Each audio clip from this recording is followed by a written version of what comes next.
करेंगे। पंचायत नहीं, तेवारा राजस्व ग्राम में थाना नंबर 217, थाना नंबर 217 तेहवारा में दो अमीन हैं, शशिकांत और आनंद। इन दोनों का मोबाइल नंबर भी हम शेयर करना चाहेंगे। आप लोग मोबाइल नंबर भी नोट कर लीजिए पहले, तब आगे की प्रक्रिया फिर बताएंगे। ठीक है, हाँ ले लीजिएगा। जब ये इतना पब्लिश हो जाएगा फिर आप लोग आपस में ये कर लीजिएगा, ले लीजिएगा। एक है, बता रहे हैं, एक है अगहरी, चिचहरी और धनवारा, ये छोटा छोटा गांव है। उसके लिए है अमनजीत, आया है अभी नहीं आया ना? अच्छा वो आ रहा है अमनजीत, तो उनका भी नंबर देंगे। अभी इनका नंबर लिखिए, दोनों आदमी का बोल दो। 91 029 910 299 1538 आनंद कुमार का है। 910 यानी 910 910 299 299 1538 1538। नोट कर लिए? अब इनका लिखिए आप, शशिकांत का। आनंद है ये, बैठ जाइए, दोनों बैठ जाइए। शशिकांत का मोबाइल नंबर लिखिए 77 77 66 66 91 91 55 55 55 75 75 75। शशिकांत का मोबाइल नंबर था, फिर से दोबारा एक बार बोल दे रहे हैं, नोट कर लीजिए। 77 यानी 77 66 66 91 91 55 55 75 75। ठीक है, पहले वाले का क्या था?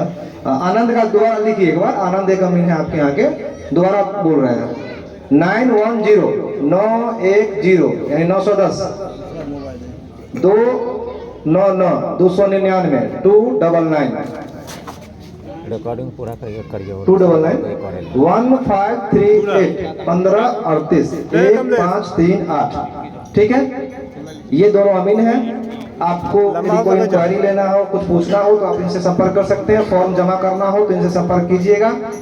और कुछ विशेष पूछना हो जो नहीं बता पाए तो मेरा भी मोबाइल नंबर नोट कर लीजिए, आप लोग हमसे संपर्क कीजिएगा। मेरा मोबाइल नंबर नोट कर लीजिए 9431 9431 9431 9431 82 82 82 82 75 75 75 44 44 44 44 44। हो गया? 94 31 9431 82 82 94 31 82 75 44 75 44। मेरा नाम रविंद्र कुमार है और ब्रैकेट में कानून को लिख लीजिएगा ताकि याद रहेगा। ठीक है, अब हम लोग शुरू कर रहे हैं। तो आप लोगों को यहाँ के जनप्रतिनिधि के द्वारा सूचना दिया गया कि यहाँ ग्राम सभा का आयोजन है जिसमें आप लोगों की उपस्थिति अनिवार्य है। तो आप लोग को यहाँ बुलाया गया है, तो आप लोगों के मन में हो रहा होगा कि कहाँ बुलाया गया है। कुछ लोगों को पता है कि विशेष सर्वेक्षण का कार्यक्रम है, इसमें हम लोगों को वहां कुछ सूचना दिया जाएगा। विशेष सर्वेक्षण क्या है, क्यों जरूरी है, प्रक्रिया क्या है, आप लोगों को कैसे अपनी जमीन का सर्वे करवाना है, कैसे खतियान बनेगा, इन सब चीजों पे हम नजर डालेंगे। तो सबसे पहले बताएं कि सर्वेक्षण, जमीन का जो सर्वे है, बीटी एक्ट के अनुसार जमीन का सर्वे हर 25 साल पे एक बार होना चाहिए।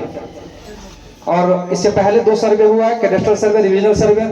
कैडेस्ट्रल सर्वे के बाद रिविजनल सर्वे हुआ, जो हर जगह बिहार के सभी जिला या सभी राजस्व ग्राम में संपन्न नहीं हुआ, पूरा नहीं हुआ। लेकिन आपके मुजफ्फरपुर में कैडेस्ट्रल सर्वे फाइनल है। तो अभी जो हम लोग सर्वे करने जा रहे हैं वो कैडेस्ट्रल सर्वे के आधार पे ही सर्वे होगा, जो आपके यहाँ 1962 में कंप्लीट है। सॉरी, कैडेस्ट्रल में रिविजनल सर्वे 1962 रिविजनल सर्वे के आधार पे ही आप लोग का सर्वे होगा, यानी आधार वही रहेगा, पीछे नहीं जाना है। ठीक है, तो इसमें आप लोगों को अभी क्या करना है, सबसे पहले होता है कि जब सर्वेक्षण के बारे में पहले बताएंगे फिर कि 25 साल पे होना था, लेकिन तकनीकी अभाव के कारण क्या होता है कि समय लगता था। ठीक है। 1925 तक सर्वे चला, 30-40 साल 45 साल लग गया, लेकिन हर जगह पूरा नहीं हुआ, क्योंकि सारा कुछ मैनुअली होता था, हाथ से होता था, नक्शा हाथ से काटना, खतियान हाथ से बनाना, सारी प्रक्रिया था, समय लगता था। लेकिन अब क्या हो गया है, सब लगभग सभी चीज तकनीकी है। नक्शा हम लोग को पहले से मिला हुआ है, हवाई सर्वे एजेंसी द्वारा फोटोग्राफी करके उसको स्केल पे रख के, और हम लोग को नक्शा मिला है, उसका स्थल सत्यापन करना है। मैक्सिमम काम उसमें हुआ रहता है, लेकिन जब किश्तवाड़ की प्रक्रिया में जाएंगे तो हमारे अमीन हर सभी प्लॉट पे जाएंगे और उसका नक्शा को फिर से, जो उसमें थोड़ा बहुत समस्या होगा उसको सही करके और आगे का कार्यक्रम करेंगे। तो अभी नापी होगा वो ETS मशीन के द्वारा नापी होगा, जहाँ दिक्कत होगा वहाँ तो फिर वही फीता से नापी होगा, लेकिन जो खेत वाला एरिया है वहाँ हम लोग ETS मशीन से नापी करवाएंगे। तो अभी जो आप लोगों को सर्वे के प्रक्रम में सबसे पहला काम करना है वो क्या करना है, अपना खेत का आरमेर को सही कर लेना है, जो उद्घोषणा के तहत आप लोगों को बता दिया जाता है। बंदोबस्त अधिकारी महोदय के द्वारा 5 अगस्त को घोषणा कर दिया गया है। सभी राजस्व ग्राम का आप लोगों को सूचित कर दिया जाता है कि हमारे कटरा अंचल से संबंधित राजस्व ग्राम में विशेष सर्वेक्षण का कार्य शुरू हो गया है। हमारे विशेष सर्वेक्षण कर्मी या पदाधिकारी आपके खेत में जाएंगे। हो सकता है कि उस दरमियान आपका फसल नुकसान भी हो सकता है, किसी पेड़ को काटना पड़े या जंगल को काटना पड़े, यानी सर्वे में जो बाधा आ रहा है उसको आप लोग मिलके उसको उनका सहयोग करें और उसे दूर करें। ये उद्घोषणा होता है और आप लोग अपने अपने खेत का मेर आर वगैरह सही कर लें।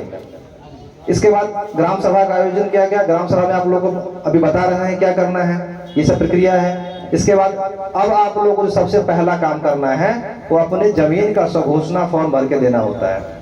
आपके पास आपके घर में जो भी पेपर है जिसके आधार पे आप जमीन को जोत रहे हैं, आप उस पे घर बना कर रह रहे हैं, आप उसको अपने उपयोग में लाए हुए हैं, वो क्या पेपर है आपके पास, साक्ष्य क्या है, आधार क्या है, उसके आधार पे प्रपत्र 2 जो फॉर्म है उसको भरिए। ऑनलाइन खुद से कीजिए या नहीं तो हमारे अमीन का सहयोग लीजिए। आपके गांव में अमीन हमारा रहेगा, ठीक है। तो आप नंबर भी शेयर कर दिए, उनसे पूछिए कि किस एरिया में है, जिस एरिया में है तो वहाँ पहुँचिए। गांव में ही रहेंगे, ऐसा नहीं कि ऑफिस में बैठेंगे। अमीन का काम है गांव में रहना, फील्ड में रहना। ये जमीन से जुड़ा हुआ मामला है तो जमीन पे ही आना पड़ेगा। प्रपत्र 2 आप लोगों को भरना है। प्रपत्र 2 भरने का जो तरीका है थोड़ा बता देंगे। इस टाइप का एक फॉर्म मिलेगा प्रपत्र 2, ठीक है। ये आप लोगों को फोटोकॉपी का दुकान पे मिल जाएगा, जो इसका जेन्युइन प्राइस 2 या 3 रुपया लेते होंगे वो लोग, उस आप वहाँ से ले लीजिएगा। इसमें सबसे पहला ऊपर का जो कॉलम है वो राजस्व ग्राम। राजस्व ग्राम में जहाँ जैसे यहाँ पे 4 राजस्व ग्राम है और आपका चारों राजस्व ग्राम में फॉर्म ये है जमीन है, तो आप चारों राजस्व ग्राम का अलग अलग फॉर्म भरिएगा। एक ही राजस्व ग्राम का फॉर्म एक होगा, नहीं जिस मौजा में जमीन है उस सभी मौजा का फॉर्म अलग अलग भरना है। तो राजस्व ग्राम ऊपर में आपको लिखना है। इसके आगे है थाना नंबर, थाना नंबर लिख दीजिएगा। हल्का नंबर, हल्का सभी लोगों को नहीं पता होता है, उसको छोड़ दीजिएगा। पुलिस थाना, जहाँ आपका पुलिस थाना है वो लिखिएगा। अंचल और जिला, इसको ऊपर में लिख के, और यहाँ से शुरू हो जाएगा पहला कॉलम। रैयत का नाम और सहिस्सेदार का नाम यदि कोई हो तो। रैयत का नाम आपको यहाँ भरना है। तो रैयत के नाम में आपको क्या भरना है, जैसे मान लीजिए किसी के नाम से खतियान है, 1962 का जो खतियान होगा तो आप हो सकता है कि वो लोग जिंदा नहीं होंगे, बहुत सारे लोग मैक्सिमम लोग जिंदा नहीं होंगे, तो वहाँ मरे हुए आदमी का नाम नहीं डालना है, जिंदा आदमी का नाम डालना है, जो अभी उस जमीन के मालिक है, जो उस जमीन को भी जोत रहा है। किसी के यदि दादा के नाम से जमीन है या पिता के नाम से जमीन है और वो जिंदा नहीं है और भाई यदि बंटवारा करवा लिए हैं तो सभी भाई अलग अलग फॉर्म भरिएगा। हर गांव का अलग अलग फॉर्म, हर हिस्सेदार, सभी हिस्सेदार अपना अपना अलग अलग फॉर्म। लेकिन यदि बंटवारा नहीं किए हैं तो सभी लोग एक ही फॉर्म भरिएगा। जैसे मान लीजिए किसी के नाम से खतियान है, राम के नाम से खतियान है, राम का 3 गो बेटा है, 3 गो बेटा में से मान लीजिए 2 ठो मर गए हैं, तो उन 2 का जो बेटा आएगा उसका नाम पड़ेगा, प्लस वो जो बेटा जिंदा है उनका नाम आएगा। एक पे बंटवारा नहीं करवाए हैं तो एक ही फॉर्म भरिए, अलग अलग भरने की आवश्यकता नहीं है। यदि आप बंटवारा करवा लिए हैं, सामूहिक पारिवारिक बंटवारा, पंचनामा बंटवारा, तो उसके आधार पे फॉर्म अलग अलग भरा जाएगा, ठीक है। इसके बाद अगला कॉलम है अस्थायी पता। जो आपका घर का पता है, एड्रेस है, उसको आप इसमें लिखिए। जो आपका आधार कार्ड पे है या जहाँ रह रहे हैं वो पता भरिए।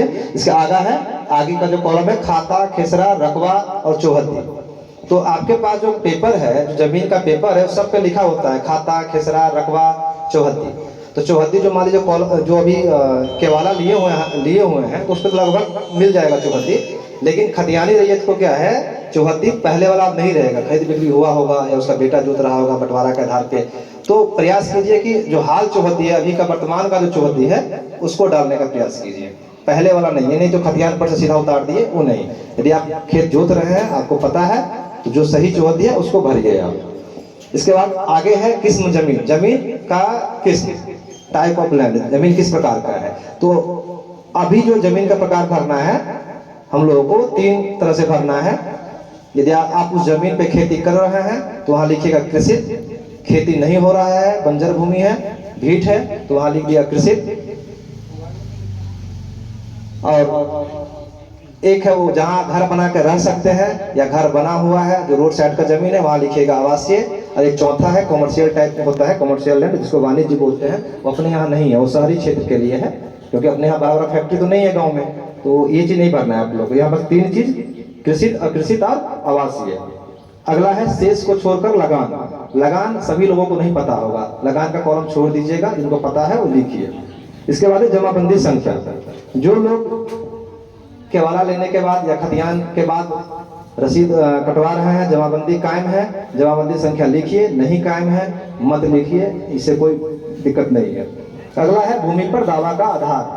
आप जो ये दावा कर रहे हैं, स्वघोषणा फॉर्म भर रहे हैं, ये किस आधार पे भर रहे हैं उसको यहाँ लिखना है। तो आधार आपके पास क्या हो सकता है, या तो खतियान होगा तो खतियान लिखिएगा, केवाला है तो क्रय द्वारा या केवाला द्वारा लिखिएगा। यदि कोई पर्चा है, उस पर्चा का नाम लिखिएगा, बास्कित पर्चा है, गोदान पर्चा है, बंदोबस्ती पर्चा है, जो भी है वो चीज यहाँ पे लिखिएगा। यदि आपने आपसी बदलेन से लिया हुआ है तो बदलेन लिखिएगा, लेकिन बदलेन के साथ जो मूल पेपर है वो आवश्यक है। मान लीजिए मेरा खतियानी जमीन था, इनका केवाला जमीन था, हम दोनों ने बदलेन कर लिया, तो बदलेन पेपर नहीं है। बदलेन तो ये साबित कर रहा है कि हम बदलेन किए हैं, लेकिन मेन आधार उसका क्या है, मूल पेपर क्या है, जहां से हमको प्राप्त है। तो खतियान या केवाला के आधार पर लिखिएगा, लेकिन वहां पर लिखिएगा आपसी बदलेन से प्राप्त है। ठीक है। आगे है अभियुक्त, अगर कोई हो। सबसे लास्ट वाला जो कॉलम है अभियुक्ति का कॉलम है। यदि उस जमीन में किसी प्रकार का विवाद है, यदि आपने उस पर केस किया है तो वहाँ केस नंबर लिख दीजिए। आपके दखल कब्जा में नहीं है तो वहाँ लिख दीजिए कि पेपर मेरा है, किंतु मेरा उस जमीन पे दखल नहीं है, किसी के द्वारा अवैध दखल किया गया है। यानी जो भी आपके मन में कोई लग रहा है कि समस्या है, उसको आप अभियुक्ति कॉलम में लिख सकते हैं। नीचे अपना साइन कीजिए, मोबाइल नंबर लिखिए, आधार नंबर लिखिए और उसके साथ ऑनलाइन कीजिए। लेकिन एक चीज यहाँ बताया है कि रैयत के कॉलम में नाम डालना था अपना, लेकिन जमीन है हमारे दादा के नाम से और अभी मान लीजिए पिता नहीं है तो हम उसके मालिक हैं, तो अपना नाम डालना था। वहां पे आपको वंशावली देना पड़ेगा। ठीक है। वंशावली कहाँ लगेगा, जो रैयत जिंदा नहीं है, जिनके नाम से पेपर है और यदि अब वो नहीं है, वो मर चुके हैं, तो वहां वंशावली देना कंपलसरी है। मेरे नाम से लिखने वाला है, हम खुद यहाँ पे हैं, सर्वे करवा रहे हैं, तो वंशावली नहीं लगेगा। लेकिन मेरे दादा के या पिता के नाम से जमीन था और अब वो नहीं है, हम अपने नाम पे ट्रांसफर कर रहे हैं जमीन को, या बंटवारा के आधार पे ही क्या ना कर रहे हूँ, वहां भी आपको वंशावली देना पड़ेगा। तो वंशावली के लिए इस सर्वे में सबसे अहम चीज क्या है कि वंशावली आपको जैसे बनाते थे वो बनाते रहिए, लेकिन सर्वे में आपके ऊपर ऐसा कोई दबाव नहीं है कि आप किसी कोर्ट या कचहरी या किसी जनप्रतिनिधि या किसी पदाधिकारी के पास जाएं और वहां से वंशावली बनाकर लाएं। ठीक है। इस चीजों को नोट कर लीजिए, आप लोग दिमाग में एकदम रख लीजिए। सर्वे के प्रक्रम में आपको कहीं कोई दिक्कत नहीं है।